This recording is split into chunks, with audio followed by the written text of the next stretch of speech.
the maniac and murderer Daniel Harold Rowling managed to make a real hell on the whole campus. Over time, Danny's story was inspired by the famous screenwriter Kevin Williamson, who created the script for his famous film, Scream. Danny Harold Rowling, also known as the Gainesville Ripper, is an American serial killer. After confessing to the crimes in Gainesville, Florida, committed in August 1990, he was sentenced to death. Also he confessed to using several of his victims for his sexual needs in the commission of a triple massacre in 1989 in Shreveport, Louisiana, and an attempt to take the life of his father in May 1990. In those days, on August 20, 1990, the Gainesville University campus, Florida, USA, was officially recognized as one of the 10 most beautiful and safe places in America. By order of the local mayor's office, advertising posters were immediately printed calling on Americans to visit the student paradise on earth. Managers of Gainesville companies began to count profit from the expected influx of different audiences into the town. And no one in those days cared what a certain Philistine named Daniel Harold Rowling thought about the beauty and safety of Gainesville. Didn't care. But in vain. For Rowling, having seen the hit parade of the best cities in America, published by Money magazine, only spat on the glossy page and took a knife out of the hiding place. Daniel, he said, always swam against the current. And now the maniac has set himself the task to turn the student paradise into a real hell for the inhabitants of the university campus. The executioner made a real bloody feast. Already on August 26, the mayor of Gainesville realized that plans to turn the city into a tourist dream were not destined to come true. Hundreds of thousands of dollars, spent on an advertising campaign, went down the drain. And it all started with the fact that on this day, policeman Ray Barber received the so-called Signal 64 on the radio, in the language of the police, which meant, a murder has been committed in the city. Hey, I'm not going to beat around the bush.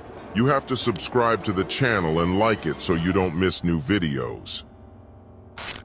Arriving at the address indicated by the partner, Barber barely restrained the urge to vomit. In the apartment rented by two students, 17-year-old Christina Powell and her coeval Sonia Larson, there were two unrecognizable bodies. An unknown maniac, as the examination later established, forced the girls to have sexual intercourse and made up a terrible body. The composition, laying Christina on the bed on Sonia as if they were engaged in sexual intercourse. However, the monster's artistry did not end there. Experts found out that before making a sculptural group, the maniac thoroughly washed not only the bodies of the victims, but also their heads, having used a huge amount of shampoo for this case. The press immediately screamed that Gainesville might not be heaven, but a real hell for students. Meanwhile, a day later and at the other end of the city, another policeman received a Signal 64 from his partner. This time the victim of the sadist was another student, 18-year-old Krista Hoyt. And again, the maniac did not limit himself to the usual abuse and deprivation of life. Having done his terrible deeds, the maniac also laid the victim in a pose for sexual intercourse. And this time the maniac washed the victim's head with shampoo. What he saw did not surprise the police anymore. The unknown clearly left them a business card. And he hinted that both crimes were on the conscience of one inhuman. That's just, come on, catch him. The students who inhabited the town were leaving Gainesville in a panic. Tourists who have already bought vouchers to one of the best cities in the USA are now in a hurry, getting rid of them. The maniac was not inactive either. As if setting a goal for himself, not a day without a body, on August 28, the predator entered the apartment rented by 23-year-old Tracy Powells and her classmate Manuel Tabawada, and dealt with both. This time, there was, however, no abuse. Maniac, having barely overcome the almost 2-meter male victim, apparently in a hurry. But I could not deny myself the pleasure of washing the victim's hair and putting their bodies in the 69 pose. Neither the press, who dubbed the monster the Gainesville Ripper, nor the businessmen who invested their hard-earned dollars in the promotion of the Paradise Town, nor the local inhabitants simply would not forgive. The police have a long investigation. And the police, feeling responsible to taxpayers, and already on August 30th reported on the successes. According to the police version, a certain Edward Humphrey was responsible for all the atrocities, a young unbalanced guy who several times got into the police in connection with the use of prohibited substances and harassment. That's what it means to be in the wrong place at the wrong time. All the charges against Humphrey were based only on the fact that the guy in the period from August 26 to August 28, by chance, went around in search of a cheap room to all three addresses where the crimes were later committed. The investigation into the Humphrey case had just begun, but the inhabitants of Gainesville were already demanding a result, and therefore the newspapers came out with screaming headlines the very next day after the arrest of a young man. "He's been arrested." Well, the real executioner Daniel Rolling could read. And when he found out that he had been captured, he decided to confirm the version of the investigation.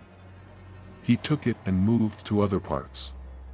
Indeed, Rolling achieved the cherished goal of turning heaven into hell, and remained unpunished. Well, there were enough towns where Daniel could show criminal talents in the USA without Gainesville, and yet Rolling was soon arrested.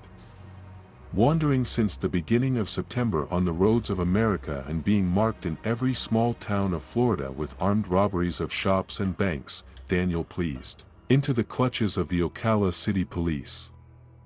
On September 12, 1990, the criminal hesitated during the robbery of the local bank and did not notice how the employee pressed the alarm button.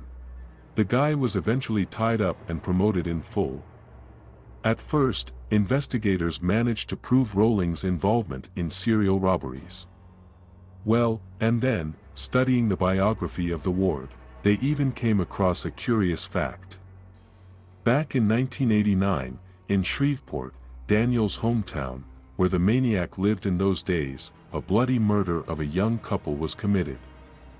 The monster was never found then, but the crime itself was, as they say, memorable, unknown. Not just attacked the unfortunate with a knife, not just put their bodies in the 69 pose, but also for something washed the heads of both victims with shampoo. Well, a simple comparison of the facts with geographical coordinates and the time of the crimes followed, and soon Rolling was asked to comment on the similarity of the crimes in Shreveport and Gainesville. The maniac, oddly enough, did not deny it. He began to cooperate with the investigation and even presented evidence, the belongings of the Gainesville victims, which he took as a keepsake and kept in a forest cache along with money stolen during the September robberies. The maniac surrendered quickly, but the investigation and trial in his case dragged on for a very long time. It was only in 1994 that the Gainesville Ripper was finally sentenced to death with a suspended sentence. At the end of this story, a curious detail, in detail. And with perverted voluptuousness, telling about his crimes at the trial, Rawlings did not want to explain what explained his addiction to shampoo. If regarding the love of nightmarish compositions, Daniel explained at length that he always felt an artistic beginning in himself, then in relation to the passion for purity he was brief, "I will take this secret with me to hell." The maniac became a star for the press. And much more importantly, while on death row, the maniac did not stop communicating with correspondents. He especially liked to talk about his daily routine and his everyday life on death row, as if he lives at a resort. Here is a small excerpt from an interview with him. "It's boring as hell here. The only thing that keeps me interested in life. So this is drawing and writing books. Regarding the schedule, I wake up at 5:30 in the morning, because breakfast is in time for 6. After breakfast, I fall on the bunk and sleep until about 10 o'clock. Then I wake up and drink instant coffee. On a small black and white TV I watch the series Smoking Trunks and Hawaii.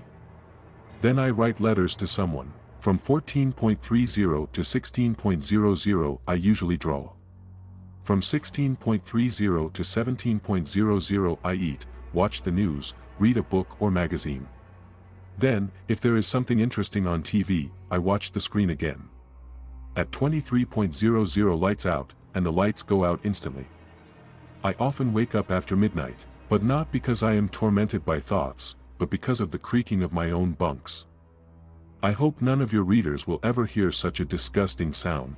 Everything ended for the maniac on October 25, 2006. Rolling was executed by lethal injection.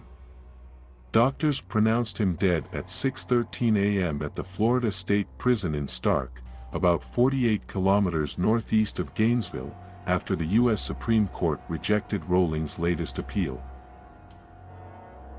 Danny's story was inspired by Kevin Williamson, who created the script for his famous movie Scream. Rolling helped the writing career of Sandra London, who met him in prison while working with Gerard John Schaefer and other serial killers. Rolling and the Gainesville murders are the main theme of John Philippin and John Donnelly's book Beyond Murder. During his imprisonment, Rolling wrote and illustrated a horror novel, as well as several songs and poems. His paintings and various reflections are now collected as murderabilia. People are sure that the Ripper has a lot more lives on his account, especially when he left the city. It was just difficult to attribute them to him. Similarly, the maniac himself spoke about more than 100 people deprived of their lives, but all of them were considered to be inventions and fantasies. Before his execution, he showed no remorse and refused to make any oral statements or apologize to the relatives of his victims, some of whom were present in the as witnesses at his execution. His last meal consisted of lobster, shrimp, baked potatoes, strawberry pie and sweet tea. In a written statement made shortly before the execution, Rolling confessed to 3 murders committed in Shreveport, which no one further investigated.